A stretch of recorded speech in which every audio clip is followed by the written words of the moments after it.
আজকেও আমি দেখছিলাম কিছু কিছু সোশ্যাল নেটওয়ার্কে কিছু কিছু টিভি চ্যানেল কমেন্টস করেছে, এটা কি ভোটের সমীকরণ? আমি তাদের বলি, আমি যখন কাশী বিশ্বনাথে যাই এই কোয়েশ্চেনটা করেন না, পুষ্করে যাই তখন তো কোয়েশ্চেন করেন না, আমি যখন খ্রিস্টান নাইট সাপারে যাই তখন তো কোয়েশ্চেন করেন না, আমি যখন দুর্গাপুজো করি তখন তো কোয়েশ্চেন করেন না, আমি যখন কালী পুজো করি তখন তো কোয়েশ্চেন করেন না। আর জেনে রাখুন, আমি খ্রিস্টানদের ফেস্টিভ্যালেও যাই, আমি পাঞ্জাবিদের গুরুদ্বারেও যাই, গুজরাটিদের ডান্ডি নাচেও যাই, দোল পূর্ণিমাতেও যাই, মহাবীর জৈনের কাছেও যাই।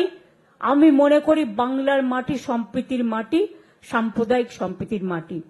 আমি এই রমজান মাসে যেমন দোল হোলির মোবারক জানিয়েছি, আমি তেমনি রমজান মাসে সকলের রোজা আল্লাহ তাআলা কবুল করুক।